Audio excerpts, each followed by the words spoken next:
Good morning friends. સંબંધ પરથી વિધેયની વ્યાખ્યા. તો જુઓ, જો સંબંધ એફ ઉપગણ છે એ ક્રોસ બી નીચેની શરતોનું સમાધાન કરે, આ એક સંબંધ છે, બરાબર. જો એ આ શરતોનું સમાધાન કરે તો જ એ સંબંધને વિધેય કહેવાય છે. આ જે સંબંધ છે તેને વિધેય ક્યારે કહેવાય? કે જો નીચે આપેલી શરતોનું એ સમાધાન કરે તો. ચલો, નીચેની શરતો કઈ છે તો એ આપણે જોઈએ. તો પહેલી શરત છે, પ્રત્યેક એ બિલોંગ્સ ટુ એ કોમા ને, એટલે અહીંયા ને આવશે, બી બિલોંગ્સ ટુ બી એવો મળે કે જેથી ક્રમયુક્ત જોડ એ કોમા બી સભ્ય છે એફ થાય. હવે આપણને એક વસ્તુ ખબર છે કે સંબંધ કોને કહેવાય. તો સંબંધ માટે આપણે, સંબંધ તો ઘણા બધા બને, પણ એ સંબંધમાંથી વિધેય ક્યારે બને? તો આ આપણો પ્રદેશ છે, અને આપણે પ્રદેશ કહીએ છીએ, અને આ આપણો સહપ્રદેશ છે. આપણા માટે ખાલી પ્રદેશને જ જોવાનું કે પ્રદેશના જે ઘટકો છે એ બધા ઘટકોમાંથી તીર નીકળેલું હોવું જોઈએ. મતલબ કે બધા જ ઘટકો સંકળાયેલા હોવા જોઈએ. કોઈ ઘટક રહી જાય તો નહીં ચાલે. પ્રદેશનો કોઈ ઘટક રહી જાય તો એ વિધેય નથી. અને બીજી શરત હતી કે પ્રદેશના કોઈ પણ ઘટકમાંથી, દાખલા તરીકે પ્રદેશના ઘટકો છે, બરાબર, તો એના કોઈ પણ ઘટકમાંથી બે તીર નીકળવા જોઈએ નહીં. બે તીર નીકળવા જોઈએ નહીં મતલબ શું થાય? કે દાખલા તરીકે આ 1 2 3 4 લઈએ તો 2 માંથી એ પર બી જાય અને 2 માંથી સી પર પણ જાય, એવું નહીં થવું જોઈએ, બરાબર છે.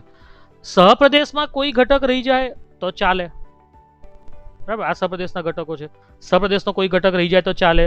સહપ્રદેશના એક જ ઘટક પર બે તીર આવે તો પણ ચાલે. એટલે આપણે સહપ્રદેશને જોવાનો જ નથી, આપણે ખાલી પ્રદેશને જોવાનો.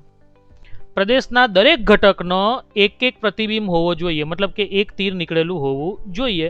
અને પ્રદેશના કોઈ પણ ઘટકમાંથી બે તીર નીકળેલા નહીં હોવા જોઈએ, મતલબ કે બે પ્રતિબિંબ હોવા જ નહીં જોઈએ. બસ આ જ બે શક્યતાઓનું સમાધાન થાય તો એ વિધેય છે. એક પ્રદેશ અને એક છે સહપ્રદેશ. આ આપણને બેઝિક ખબર છે. હવે આમાં પહેલી શરત કઈ હતી? તો પ્રદેશનો કોઈ પણ ઘટક રહેવો જોઈએ નહીં. તો એ જ શરતને આપણે અહીંયા લખી છે કે પ્રત્યેક એ બિલોંગ્સ ટુ એ એટલે પ્રદેશ છે, બી એટલે સહપ્રદેશ. તો પ્રત્યેક એ બિલોંગ્સ ટુ એ ને સંગત બી બિલોંગ્સ ટુ બી એવો મળે કે જેથી એને સંગત, પ્રત્યેક એ બિલોંગ્સ ટુ એ ને સંગત બી બિલોંગ્સ ટુ બી એવો મળે કે જેથી ક્રમયુક્ત જોડ a comma b belongs to f થાય. મતલબ કે જ્યારે આપણે એફ કરીને લખીએ તો એમાં આપણને એ કોમા બી મળવો જોઈએ, આવું આપણને કહેવા માંગે છે. મતલબ શું થાય? પ્રત્યેક એ એટલા બધા આવી ગયા, એને સંગત આપણને બીમાં એવો ઘટક મળવો જોઈએ કે જેથી a comma b belongs to f થાય. મતલબ શું થાય? આ એનું પ્રતિબિંબ મળી ગયું આપણને, એટલે પ્રતિબિંબ મળવું જોઈએ, તે પહેલી શરત છે જે આપણે વેન આકૃતિના સંદર્ભમાં જોયું હતું, તે જ હવે શબ્દોમાં. અને બીજી શરત કઈ હતી? તે બહુ ફાઇન રીતે દર્શાવેલી છે. બીજી શરત કઈ હતી? કે એક જ ઘટકમાંથી બે તીર નીકળવા જોઈએ નહીં, બરાબર છે. કે મતલબ કે એક જ ઘટકના બે પ્રતિબિંબ આવવા જોઈએ નહીં. જુઓ એને લખેલું છે કેવી રીતે તે જુઓ. જો એક જ ઘટકના, આ જુઓ, એ કોમા બી અને એ કોમા સી, મતલબ શું થઈ ગયો? એ બી સાથે પણ સંકળાય છે અને એ સી સાથે પણ સંકળાય છે. એ બી સાથે પણ સંકળાય અને એ સી સાથે પણ સંકળાય. જો આવું થતું હોય તો શરત કઈ છે? તો બી બરાબર સી જવું જોઈએ. એટલે શું કહેવા માંગે? એવું થવું જ નહીં જોઈએ કે એ બી સાથે પણ સંકળાય અને એ સી સાથે પણ સંકળાય, એવું થવું જ નહીં જોઈએ. જો એવું થતું હોય તો બી બરાબર સી, મતલબ કે જે આપણે બે અલગ અલગ સમજીએ છીએ તે બંને એક જ છે. મતલબ શું કહેવા માંગે છે? કે એનો એક જ પ્રતિબિંબ છે બી, જે સી છે ને તે તો બી ને સી સરખા જ છે, એવું કહેવા માંગે છે, બરાબર. એટલે આની આ જ વાત થઈ ગઈ. જો આ જે વસ્તુ આપણે વેન આકૃતિમાં કીધેલી હતી તે જ અહીંયા શબ્દોમાં. સમાન એક્સ્યામ દર્શાવતી ક્રમયુક્ત જોડ માટે, એટલે એક્સ્યામ જો સમાન હોય એવી ક્રમયુક્ત જોડ માટે ભિન્ન વાહ્યામનું અસ્તિત્વ નથી. ભિન્ન વાહ્યામનું અસ્તિત્વ નથી મતલબ શું કહેવા માંગે? કે એકમાંથી બે તીર નીકળવા જોઈએ નહીં, એવું કહેવા માંગે છે. જો આ બે શરતનું સમાધાન થાય તો આ જે સંબંધ છે તે સંબંધને શું કહેવાય? વિધેય કહે છે. એફ ને એ થી બી પરનું વિધેય કહે છે. તો આ વિધેયની વ્યાખ્યા છે, આ ધ્યાન રાખવાની રહેશે. ચાલો આ એક ઉદાહરણ જોઈએ. જુઓ, એફ 1 1 2 3 3 1 4 4 એ 1 2 3 4 પરથી પોતાના પરનું જ વિધેય છે. એફ જે ખરું, આમાં વિધેય જે ખરું એફ, તે એ થી એ જ છે, એ થી બી નથી. જુઓ અહીંયા પણ એ, અહીંયા પણ એ. જો 1 1 આ પ્રદેશના સપ્રદેશ છે, બરાબર છે. આ વિધેય એફ પહેલું છે 1 1, તો 1 1 સાથે સંકળાશે. બીજું છે 2 3, તો 2 3 સાથે સંકળાશે, ત્રીજું 3 1 છે તો 3 1 સાથે સંકળાશે, અને ચોથું 4 4 છે તો 4 4 સાથે સંકળાશે. બરાબર છે. તો આપણી બંને શરતોનું સમાધાન થાય છે. કઈ શરત? પહેલી, દરેક ઘટકનું પ્રતિબિંબ મળે છે, મતલબ કે દરેક ઘટકમાંથી તીર નીકળે છે. બરાબર. અને કોઈ પણ ઘટકમાંથી આપણે પ્રદેશ જ જોવાનો, સહપ્રદેશનું શું થાય એની સાથે આપણે કોઈ લાગે વળગે નહીં. તો પ્રદેશના કોઈ પણ ઘટકમાંથી એકથી વધુ તીર નીકળતા નથી. હા જુઓ, સહપ્રદેશમાં એક જ ઘટક પર બે તીર ભેગા થાય તો આપણે એનાથી કોઈ ફરક પડતો નથી. આપણે તો પ્રદેશના બે ભિન્ન ઘટકમાંથી, બરાબર છે, પ્રદેશના બે ભિન્ન ઘટકમાંથી તીર નીકળીને અહીંયા ભેગું થાય છે તો આપણને કોઈ ફરક નથી પડતો. પણ પ્રદેશના એક જ ઘટકમાંથી બે તીર નીકળવા જોઈએ નહીં. એટલે મતલબ કે કોઈ પણ ઘટકની બે પ્રતિબિંબ હોવા જોઈએ નહીં. ઉદાહરણ 2, G121323 એ વિધેય નથી. કોઈ કહી શકશે કેમ વિધેય નથી?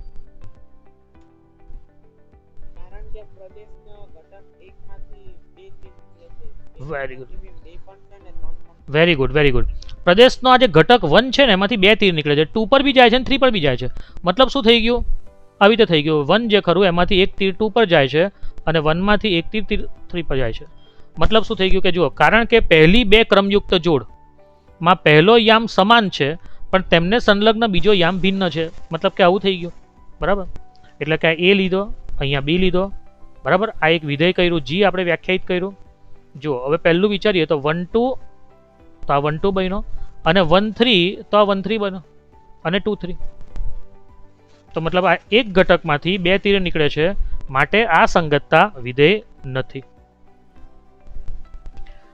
મોસ્ટ ઇમ્પોર્ટન્ટ, ગણતરીનો મૂળભૂત સિદ્ધાંત. એકચ્યુઅલી આ જે ખરો, આ જે ટોપિક જે ખરો તે એક ચેપ્ટર છે, ક્રમચય અને સંચય. તમારું જ એક ચેપ્ટર છે, ક્રમચય અને સંચય, એનો સિદ્ધાંત છે. પણ યાદ રાખવાનું કે આ બધી જે એન્ટ્રન્સ એક્ઝામ આવે ને, આ JEE ને બીજી બધી જેટલી પણ એન્ટ્રન્સ એક્ઝામ આવે, એ એન્ટ્રન્સ એક્ઝામમાં જે દાખલા તમને એક્ઝામમાં પૂછવામાં આવે, એન્ટ્રન્સ એક્ઝામમાં, તો એ દાખલા એવું જરૂરી હોતું નથી કે એક જ ચેપ્ટરના પૂછાય. 3-4 ચેપ્ટર મિક્સ કરીને બી પૂછે, અને એ તો આવે જ, એમ એવું કંઈ નવું નથી હોતું, એ તો આવે છે, સ્વીકાર્ય જ હોય. હા ને? એટલે એ રીતે છે. એટલે ચાલો આ ગણતરીનો મૂળભૂત સિદ્ધાંત જોઈએ. સૌથી પહેલો છે ગુણાકારનો નિયમ. જે કોઈ કામ 2 કે 2 થી વધુ ભાગમાં થતું હોય કે જેમાં પહેલો ભાગ M1 જેટલી ભિન્ન રીતે, બીજો ભાગ M2 જેટલી ભિન્ન રીતે, અને તે મુજબ જ બધા ભાગ માટે, તો આખું કામ કરતા લાગતા કુલ પ્રકાર M1 ગુણ્યા M2 ગુણ્યા ... ગુણ્યા Mn છે. આ ગુણાકારનો સિદ્ધાંત. અને આપણે એક ઉદાહરણ દ્વારા સમજીએ. બરાબર. પહેલા તો સિદ્ધાંત શું હતો તમે સમજો. આખું કામ છે, એક કામ છે, બરાબર છે, તે 3 ટુકડામાં થાય છે. આમ તો જો કે આમાં તો n ભાગમાં, n ટુકડામાં થાય છે, કારણ કે આ તો વ્યાપક સ્વરૂપમાં છે, નિયમ છે. પણ ધારો કે 3 ભાગમાં થાય છે. પહેલો ભાગ જે ખરો તે તમે 4 રીતે કરી શકો છો, બીજો ભાગ 2 રીતે કરી શકો, અને ત્રીજો ભાગ 3 રીતે કરી શકો. હવે આખું કામ ક્યારે પૂરું થાય? તમે આ ભાગ બી કરો, આ ભાગ બી કરો, ને આ ભાગ કરો, તો તમારું આખું કામ પૂરું થાય છે. એટલે આખું કામ 3 ભાગમાં થાય છે, 3 ટુકડામાં થાય છે. એમાં પહેલો ટુકડો 4 રીતે થઈ શકે, બીજો ટુકડો 2 રીતે થઈ શકે, અને ત્રીજો ટુકડો 3 રીતે થઈ શકે. તો આખું કામ કરતા કેટલા પ્રકારમાં થઈ શકે? તો નિયમ શું છે? 4 ગુણ્યા 2 ગુણ્યા 3, એટલે 4 દુ 8, અને 8 તરી 24. એટલે કુલ કેટલા પ્રકાર આવે? 24. આ એક ખાલી ઉદાહરણ છે, અને એક પરફેક્ટ એક ઉદાહરણ દ્વારા સમજીએ આ વસ્તુને.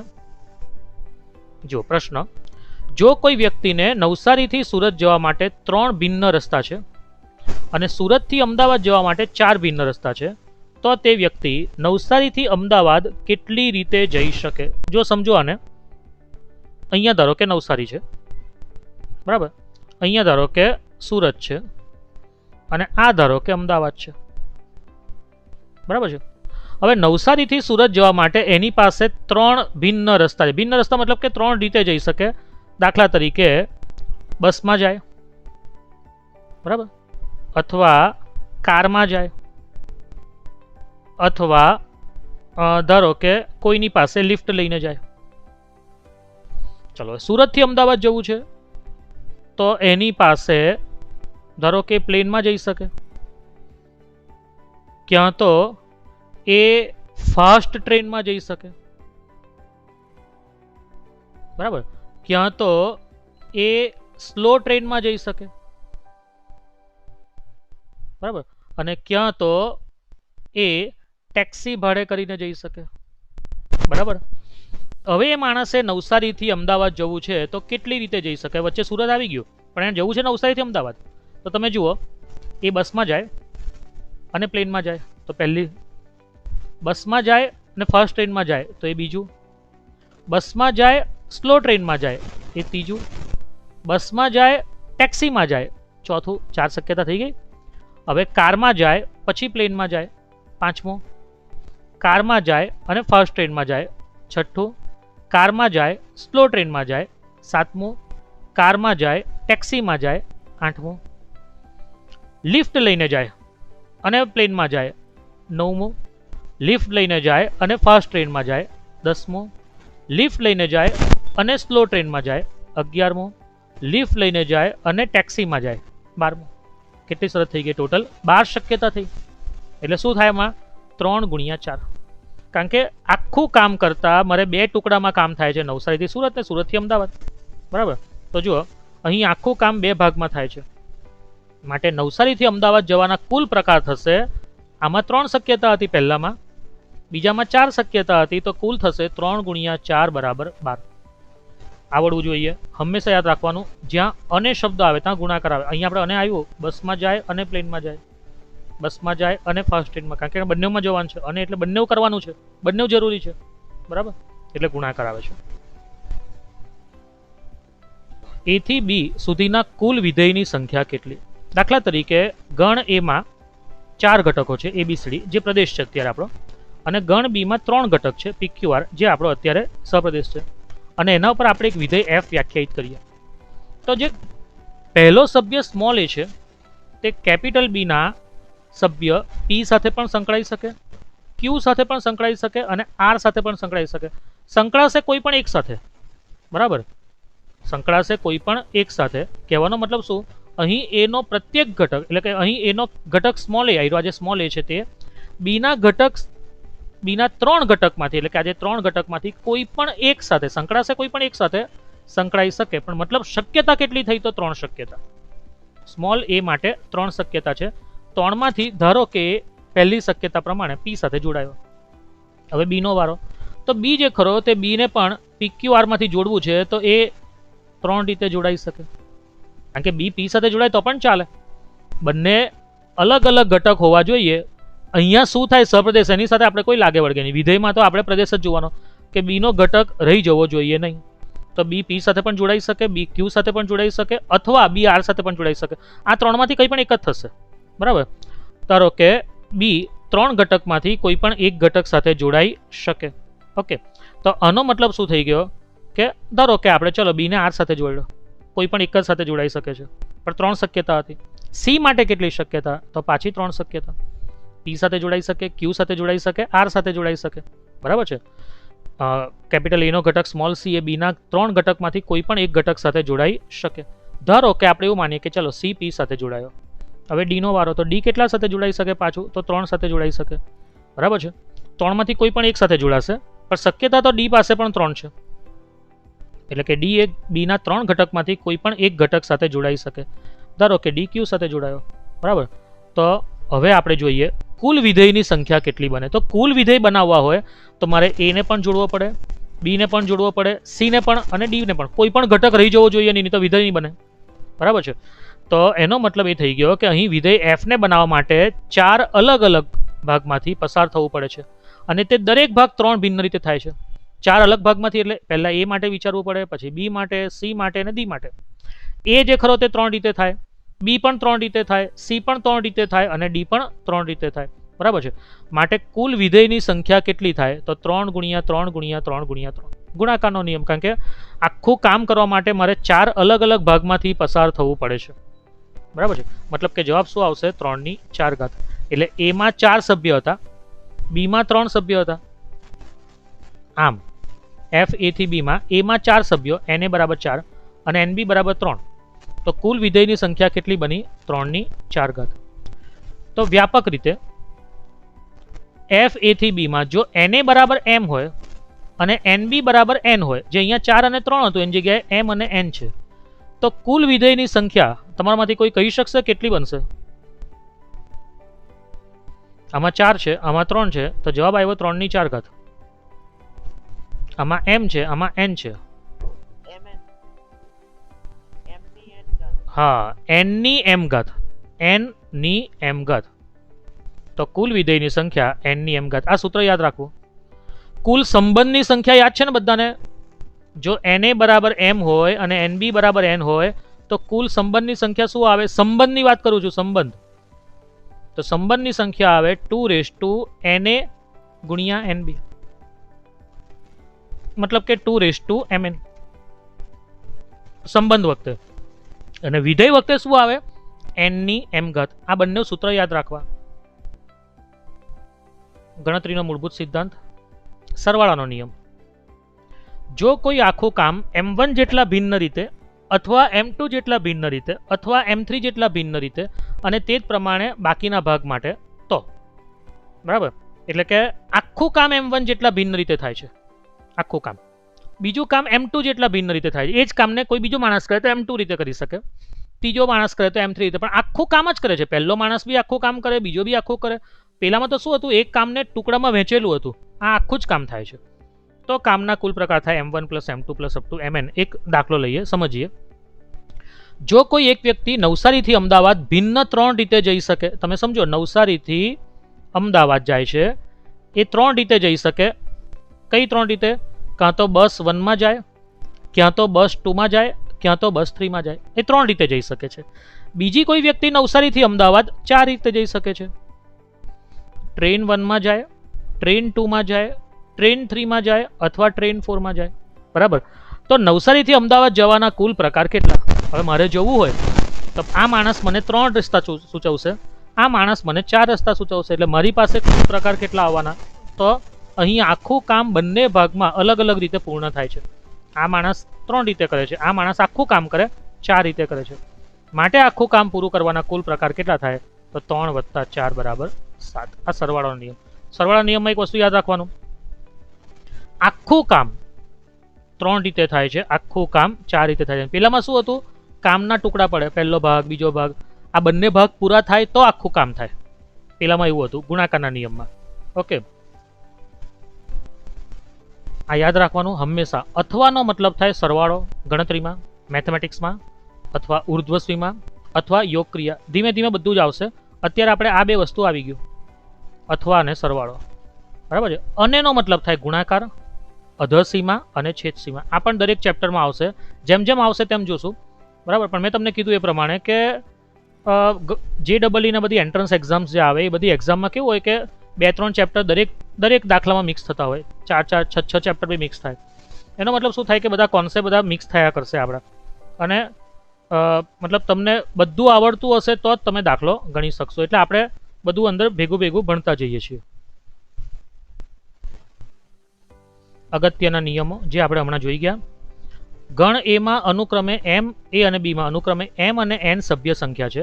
તેને સંકેતમાં નીચે મુજબ લખાય: na બરાબર m અને nb બરાબર n.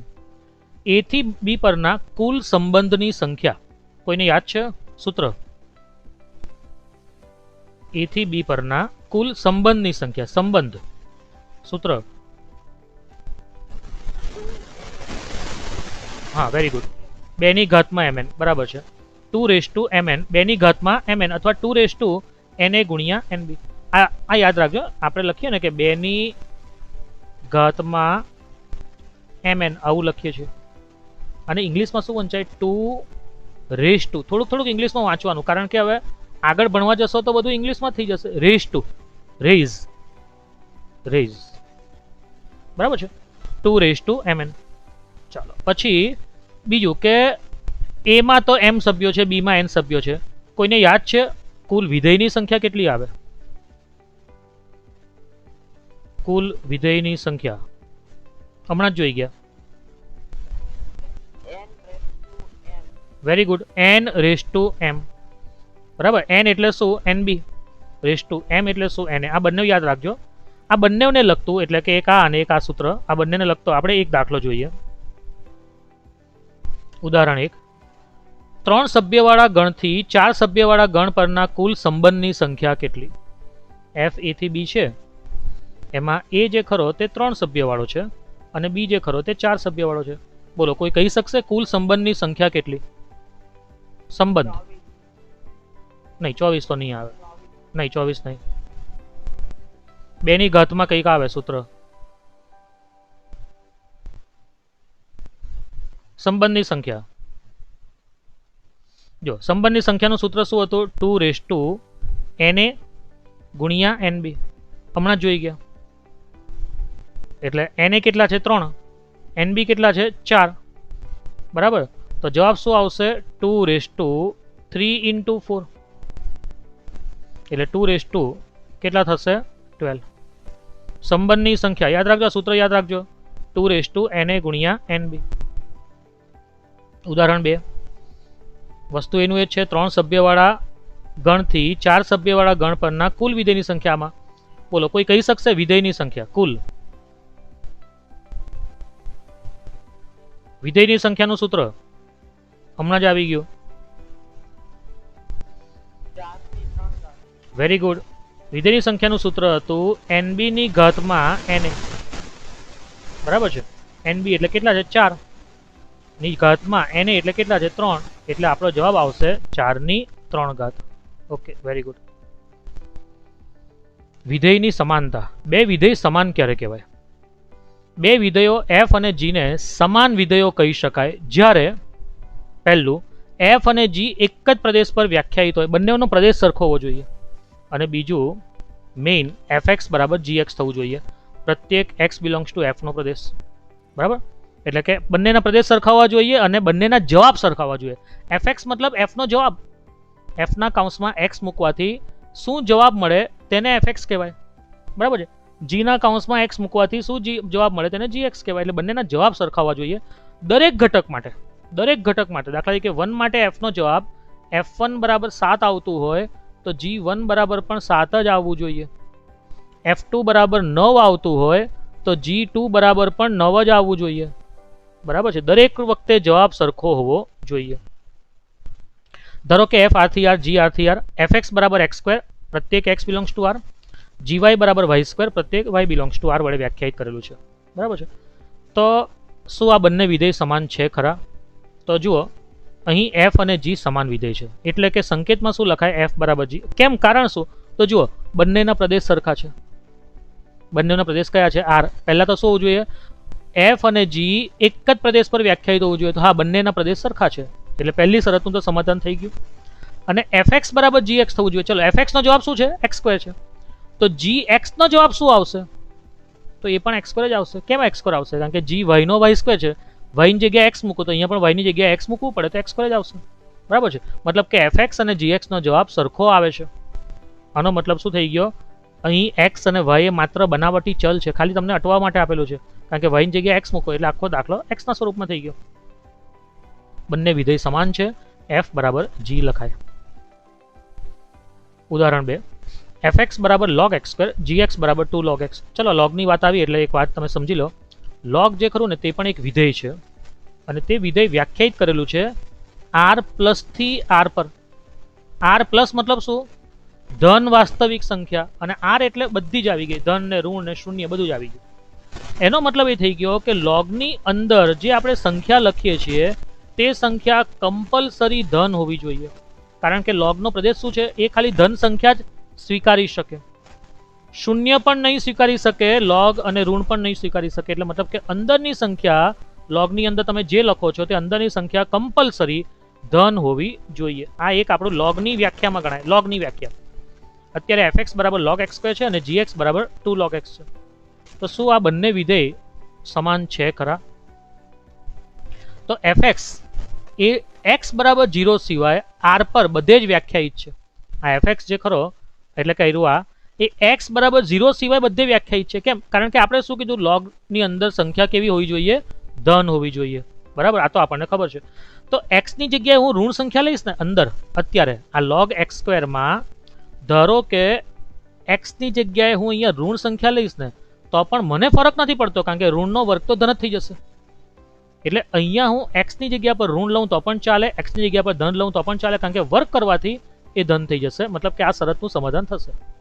બરાબર. શૂન્ય નહીં લેવાય કારણ કે લોગમાં તો અંદરની સંખ્યા તો માત્ર ધન જ આવી જોઈએ, શૂન્ય આવે તો લોગ વ્યાખ્યાયિત નથી, મતલબ કે શૂન્ય સિવાય કોઈ પણ વાસ્તવિક સંખ્યા લઈ શકાય. આમાં મતલબ એ થઈ ગયો કે એફનો પ્રદેશ જે ખરો તે આખો આર છે -0, 0 સિવાય કોઈ પણ. એ જ પ્રમાણે gx એ x ગ્રેટર દેન 0 પર વ્યાખ્યાયિત છે, કારણ કે gxમાં જે લોગની અંદર x છે તે સીધો જ x છે, મતલબ અહીંયા હવે મારાથી x બરાબર ઋણ નહીં લેવાય, શૂન્ય પણ નહીં લેવાય, ઋણ પણ નહીં લેવાય. મતલબ એ થઈ ગયો કે ભાઈ લોગની અંદર મારાથી માત્ર ધન સંખ્યા લેવાય, મતલબ કેવો લેવાય x ગ્રેટર દેન 0, મતલબ કે જીનો વિસ્તાર, જીનો પ્રદેશ થશે r+, કારણ કે માત્ર મારાથી ધન સંખ્યા જ લેવાય. તો તમે જોઈ શકો છો અહીંયા કે બંનેના પ્રદેશ પર ધ્યાન આપતા કેવા પ્રદેશ છે, બંનેના પ્રદેશ અસમાન છે. એફનો પ્રદેશ અને જીનો પ્રદેશ સમાન નથી અને માટે એફ બરાબર નથી જી. ઉદાહરણ 3, fx બરાબર x² - 2x અને gx બરાબર -x+6 કયા પ્રદેશ માટે સમાન છે? જો આ દાખલો, આવો દાખલો એક્ઝામમાં પૂછાય, આ બે વિધેય ક્યારે સમાન છે, પ્રદેશ કયો? બરાબર, તો દાખલો કેવી રીતે ગણવો? આ તો ઊંધું આપ્યું છે, મને તો એફ ને જી ને વ્યાખ્યાયિત જ નથી કર્યા અહીંયા. એફ ક્યાંથી ક્યાં અને જી પણ ક્યાંથી ક્યાં આપણને આ ભાગ વ્યાખ્યાયિત કર્યો નથી, અહીંયા આપણને વ્યાખ્યાયિત નથી કર્યો. આપણને પૂછ્યું કે આ પ્રદેશ કયો? એફ અને જી બંને જો સમાન હોય, બરાબર, આ એફ અને જી કયા પ્રદેશ માટે સમાન થશે, એટલે પ્રદેશ કયો? તો કેવી રીતે કરાય? તો આપણી બીજી શરત શું હતી? fx બરાબર gx થવું જોઈએ પ્રત્યેક x બિલોંગ્સ ટુ r માટે, બરાબર છે. તો x², fx એટલે શું છે? x² - 2x, gx એટલે શું છે? -x+6. -x ના સાઈડ લાવીએ તો +x થશે, એટલે -2x + x એટલે -x, +6 આ બાજુ આવે તો -6 = 0. અવયવ પાડીએ તો 6 ના અવયવ પાડો, બાદબાકી 1 આવે તો 3 દુ 6, 3 - 2 = 1. અને આપણને જોઈએ છે આ મોટી સંખ્યા ઋણ, એટલે -3 અને +2 એટલે અવયવ પડશે x - 3 અને x + 2 = 0. મતલબ કે x બરાબર -2, કારણ કે આપણે x + 2 = 0 લખીએ તો x બરાબર શું લખાય? -2. એ જ પ્રમાણે x - 3 = 0 લખીએ, x બરાબર 3. આનો મતલબ એ થઈ ગયો કે f અને g સમાન વિધેય થવા માટે પ્રદેશ કયા હોવા જોઈએ? -2, 3. દાખલો આ રીતે કરાય. આપણે એમ તો દાખલાનો આખો સેક્શન કરીશું, ઘણા બધા દાખલા કરીશું. આ તો બધા દાખલા કેવા છે કે જેમ જેમ આપણા ટોપિક ચાલે છે તેમ તેમ દાખલા થાય છે, પણ આપણે ઘણા બધા દાખલા કરીશું. આખું આ જ્યારે ચેપ્ટર પૂરું થાય એટલે માત્ર એમસીક્યુનો સેક્શન ચાલશે.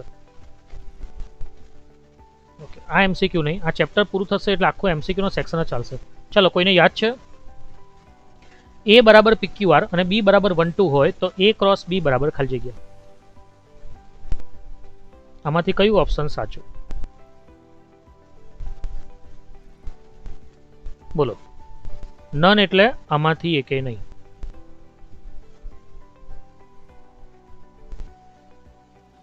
આ મેં નન માટેનો જવાબ લખ્યો છે, નનનો મતલબ એવો થાય. બોલો, a b c d માંથી કયું સાચું છે? a × b શોધવું છે. a × b કેવી રીતે શોધાય? તમને કીધેલું હતું, p જે ખરો તે 1 સાથે સંકળાય, p 2 સાથે સંકળાય, મતલબ p1 ને p2 આવવા જોઈએ. પછી q નો વારો, q પણ 1 સાથે સંકળાય, q2 સાથે સંકળાય, q1 ને q2 પણ આવવું જોઈએ. પછી r નો વારો, r1 સાથે સંકળાય અને r2 સાથે સંકળાય તો r1 ને r2 આવવું જોઈએ. આનો મતલબ એ થયો કે આપણા 6 એ 6 ઘટક આવવા જોઈએ અને તે આવે છે c માં, માટે આપણો c જવાબ સાચો છે.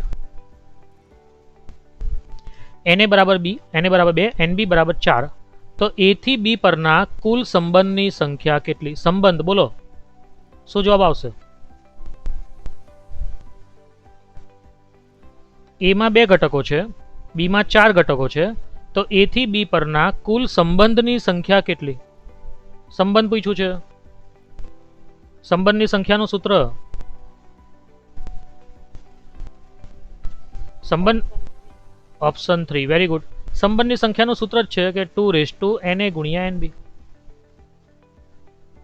બરાબર છે. તો 2 na મતલબ કેટલા છે? 2, nb એટલે કેટલા? 4, તો 2 × 4, મતલબ કે જવાબ આવશે option 3.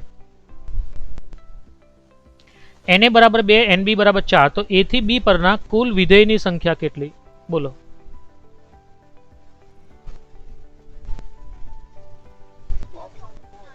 Option 4. Very good, option 4. ચલો હવે આપણે જોવાનું છે વિધેયના પ્રકાર. વિધેયના પ્રકાર આવે છે અને આ ટોપિક મોસ્ટ ઇમ્પોર્ટન્ટ. વિધેય એફ એ થી બી ને એક વિધેય, ઇંગ્લિશમાં 1 અથવા ઇન્જેક્શન પણ કહેવામાં આવે છે. એક વિધેય માટેનો શબ્દ છે ઇન્જેક્શન ઇંગ્લિશમાં. હા, આપણે ગુજરાતીમાં તો એક જ શબ્દ છે એક વિધેય. ઇંગ્લિશમાં 1 પણ કહેવાય અને ઇન્જેક્શન પણ કહેવામાં આવે છે.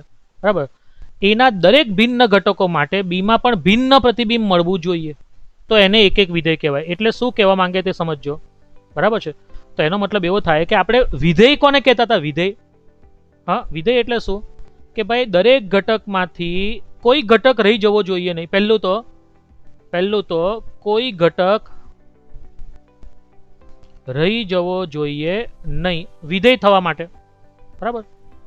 અને બીજું શું કહેતા હતા? બીજી શરત. તો બીજી શરત છે કે પ્રદેશનો કોઈ પણ ઘટક રહી જવો જોઈએ નહીં. પ્રદેશ માટે. હા, આ બંને. અને પ્રદેશના કોઈ પણ ઘટકમાંથી બે તીર છૂટવા જોઈએ નહીં. મતલબ કે બે ઇમેજ આવવી જોઈએ નહીં. બે કે બે થી વધારે નહીં આવી જોઈએ. ઇમેજ એટલે પ્રતિબિંબ. બરાબર છે. આ વિધેય છે. એક વિધેય થવા માટે આ બે શરત તો ખરી જ, પણ એક ત્રીજી શરત બી આવે. ત્રીજી શરત કઈ? તો ત્રીજી એ છે કે દરેક ઘટકનો પ્રતિબિંબ ભિન્ન હોવું જોઈએ. મતલબ શું થાય? વિધેય વખતે દાખલા તરીકે આ જે ઘટક અને આ ઘટક, આ બંને ઘટક એક જ સભ્ય સાથે સંકળાય તો ચાલે. આ ઘટક અને આ ઘટક એક જ સભ્ય સાથે સંકળાય તો વિધેય છે, પણ એક નથી. એક થવા માટે શું થાય? પ્રતિબિંબ ભિન્ન હોવા જોઈએ. મતલબ શું થઈ ગયું કે દાખલા તરીકે આ અહીંયા સંકળાયો, આ અહીંયા સંકળાયો, આ અહીંયા સંકળાયો. બરાબર. બધાના પ્રતિબિંબ ભિન્ન આવવા જોઈએ. હવે ધારો કે આ ઘટક છે અહીંયા એક, તો એ આની સાથે કે આની સાથે કે આની સાથે નહીં સંકળાવવો જોઈએ. એ કોઈક બીજા સાથે જ સંકળાવવો જોઈએ. બધાના પ્રતિબિંબ ભિન્ન આવવા જોઈએ. મતલબ કે એક વિધેય માટે તમારે સહપ્રદેશ પણ જોવો પડશે. આ બે શરત તો જોવાની, કારણ કે વિધેય થવું પહેલા વિધેય થવો જોઈએ. પહેલા એ વિધેય હોવું જોઈએ. હવે એક હોવા માટે સહપ્રદેશ જોવાનો. સહપ્રદેશમાં કન્ડિશન કઈ જોવાની? શરત કઈ જોવાની? પ્રતિબિંબ ભિન્ન હોવા જોઈએ. બરાબર. આમ આવે આમ કે બધા એક જ સાથે સંકળાય આવી રીતે તો વિધેય કહેવાય, પણ એક નહીં કહેવાય. એક થવા માટે પ્રતિબિંબ ભિન્ન હોવું જોઈએ. મતલબ કે F(a1) બરાબર નથી F(a2). જો આને હું a1 કહું અને a2 કહું તો બંનેના F(a1) મતલબ કે a1 નું પ્રતિબિંબ અને F(a2) મતલબ કે a2 નું પ્રતિબિંબ. પ્રતિબિંબ મતલબ કે આ સાઈડનો ઘટક, આ બાજુના ઘટકો બધા સપ્રદેશના ઘટકો. અને સપ્રદેશના ઘટકો F(a1) મતલબ કે a1 અને a2 આગળના અલગના a1 અને a2 જો ભિન્ન હોય તો બંનેના પ્રતિબિંબ પણ ભિન્ન હોવા જોઈએ. ઉપરના વિધાન પરથી સમાનાર્થી પ્રેરણનો સિદ્ધાંત લગાવતા. જો એક સમાનાર્થી પ્રેરણ કરીને એક ચેપ્ટર, એક પ્રેરણ તર્ક કરીને એક ચેપ્ટર છે, ગાણિતિક તર્ક. એમાં એક શરત છે. આ એક સમાન કહેવાય. આ બંને શરત, આ બંને વાક્યો સમાન કહેવાય. કયું પહેલું વાક્ય? જો P તો Q એનું સમાનાર્થી શું કહેવાય? જો Q નથી તો P નથી. મતલબ કે અહીંયા વિધાન શું બન્યું? જો a1 બરાબર નથી a2 આવ્યું તો ઇમ્પ્લાઇઝનો મતલબ તો થાય F(a1) બરાબર નથી F(a2). હવે આનું સમાનાર્થી બનાવવું હોય તો શું થાય? જો ને તો એમને મત રહે. આ જે પાછળનો Q છે તે આગળ આવી જાય અને Q નું થઈ જાય નકાર.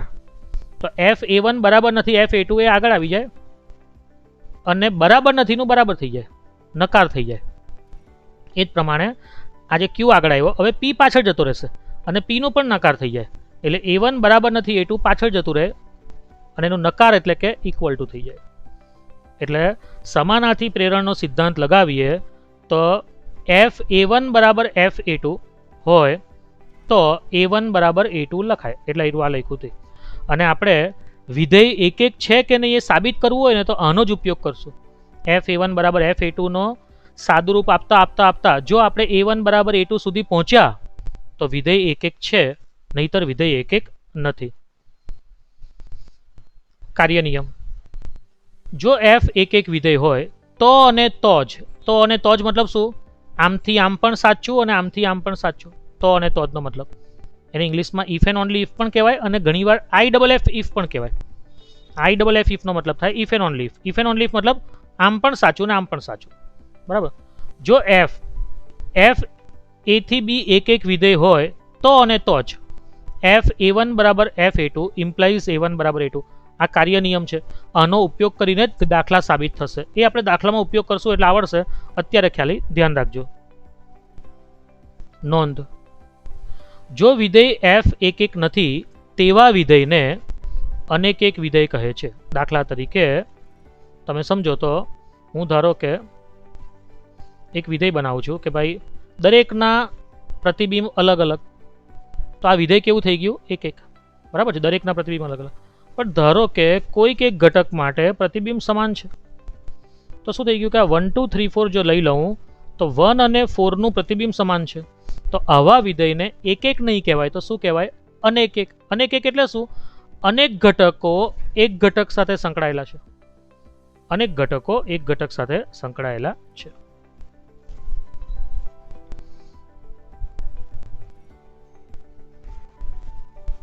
જો a બરાબર 1 2 3 4, b બરાબર PQRS, અને જો f a થી b ને f 1p 2r 3s અને 4q થી વ્યાખ્યાયિત કરેલ હોય તો f ને એક એક વિધેય કહે છે. કેમ એક એક વિધેય કહેવાય? તો આપણે આકૃતિ જોઈએ, બરાબર. પ્રદેશ સપ્રદેશ આવી ગયા. આ વિધેય વ્યાખ્યાયિત કર્યું છે.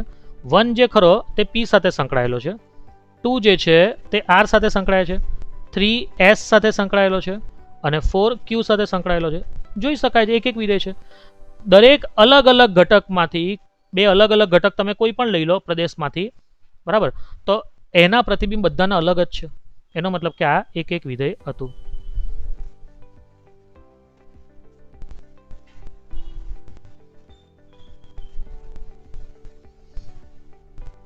શું f વિધેય છે કે નહીં? આ જે બતાવ્યું છે તે વિધેય છે કે નહીં? વેરી ગુડ, છે. કારણ શું છે? વિધેય થવા માટે આપણે ખાલી પ્રદેશ જ જોવાનો. પ્રદેશનો કોઈ ઘટક રહેવો નહીં જોઈએ, નથી રહેતો. પ્રદેશના કોઈ ઘટકમાંથી બે તીર નીકળવા નહીં જોઈએ, નથી નીકળતા, એટલે વિધેય તો છે. સ્પષ્ટ છે કે આ એક વિધેય છે. શું આ એક એક વિધેય છે કે નહીં? વેરી ગુડ, નથી. કેમ? કારણ કે બે અલગ અલગ ઘટકની પ્રતિબિંબ સરખું છે. પ્રતિબિંબ એટલે ઇમેજ. બે અલગ અલગ ઘટકની ઇમેજ સરખી છે. એનો મતલબ કે તે એક એક વિધેય નથી. ઓકે, શા માટે નથી? તો કારણ આપણે કીધું તે પ્રમાણે અહીં 3 અને 4 ને સમાન પ્રતિબિંબ છે. r એક વાસ્તવિક સંખ્યાગણ છે. f r થી r ને પ્રત્યેક x બિલોંગ્સ ટુ r માટે fx બરાબર x ક્યુબ વડે વ્યાખ્યાયિત કરવામાં આવે છે. ચલો, fx બરાબર x ક્યુબ એટલે શું થાય? 1 લખું તો જવાબ શું આવે? 1 નો ઘન. 1 નો ઘન એટલે શું આવે? 1. 2 લખું તો જવાબ શું આવે? 2 નો ઘન. 2 નો ઘન લખું એટલે 8. 3 લખીશ આમાં, -2 લખું છું. ચાલો, -2 લખીશ તો માઇનસ, તો જવાબ શું આવશે? તો -2 નો ઘન. -2 નો ઘન એટલે -8 આવશે. અહીં ભિન્ન ઘટકોને ભિન્ન પ્રતિબિંબ મળે છે. તમે જોઈ શકો છો કોઈ પણ બે નો જવાબ સરખો નહીં આવશે. તમે કોઈ પણ સંખ્યાનો ઘન કરો, 5 નો ઘન કરો તો 125 આવે, તો 125 5 ના ઘન વખતે જ આવશે, બીજા કોઈ વખતે નહીં આવે. મતલબ શું થાય? દરેકનું પ્રતિબિંબ આપણને ભિન્ન મળે છે, ભિન્ન પ્રતિબિંબ મળે છે. આનો મતલબ એ થઈ ગયો કે f કેવું છે? એક એક વિધેય છે. ચાલો, f r થી r fx બરાબર x સ્ક્વેર વડે વ્યાખ્યાયિત કરવામાં આવે છે. શું આ વિધેય એક એક વિધેય છે? fx બરાબર x સ્ક્વેર r થી r. તમારે એ જોવાનું કે મારો જવાબ જે ખરો x નો વર્ગ કર્યા પછી જે જવાબ આવે છે એ મારો જવાબ જે ખરો તે અલગ અલગ સંખ્યા પર એક સરખો જવાબ આવતો હોય તો એ એક એક વિધેય નથી. અલગ અલગ સંખ્યા પર સરખો જવાબ આવતો હોય તો. અને હા, આમાં અલગ અલગ સંખ્યા પર સરખો જવાબ આવે છે. કેવી રીતે આવે છે? જુઓ, 5 કરો તો 25 આવે, -5 કરો તો બી 25 જ આવે. 5 નો વર્ગ કેટલો થાય? 25. -5 નો વર્ગ કેટલો થાય? તો એ પણ 25 જ થાય. એનો મતલબ શું થઈ ગયો કે fx બરાબર x સ્ક્વેર, 5 અને -5 એ r માં છે, આ r માં છે. એનો મતલબ એવો થાય છે કે f જે વિધેય જે ખરું તે એક એક વિધેય નથી. r ની જગ્યા ઉપર જો હું n થી n કરી નાખું, n થી n. n એટલે શું છે? પ્રાકૃતિક સંખ્યાગણ, એટલે કે ધન પૂર્ણાંકો. મતલબ શું થાય કે તો આ વિધેય એક એક થઈ જાય. કેમ થઈ જાય? કારણ કે આમાં આ વિધેય fx બરાબર x નો વર્ગ જે વિધેય હતું તે એક એક કેમ નહીં થતું હતું? કારણ કે ઋણ સંખ્યા અને ધન સંખ્યા પર સરખો જવાબ આપતું હતું. -4 નો જવાબ વર્ગ કરો તો પણ 16 થાય અને +4 નો વર્ગ કરો તો પણ 16 થાય. એના કારણસર આ એક એક વિધેય નહીં હતું. કેમ નહીં હતું? કારણ કે -4 પણ r માં આવે છે અને 4 પણ r માં આવે છે અને બે અલગ અલગ કિંમત પર સરખો જવાબ આપે છે. જ્યારે હવે તો n થી n થઈ ગયું, મતલબ કે આમાં ઋણ સંખ્યા આવતી જ નથી. મતલબ કે હવે fx બરાબર x² માં સરખો જવાબ આવશે જ નહીં. કેમ? કારણ કે તમારે કાઉન્સની અંદર તો માત્ર ધન સંખ્યા લખવાની અને બે ધન સંખ્યાના વર્ગ સરખા નહીં આવશે. અલગ અલગ ધન સંખ્યા હોય તો એ બંનેના વર્ગ સરખા આવવાના નથી. તો આવા સંજોગોમાં પ્રાકૃતિક સંખ્યામાં ઋણ 5 નું અસ્તિત્વ જ નથી, એટલે કે f ઓફ -5 બરાબર 25 થવાનો પ્રશ્ન જ નથી આવતો.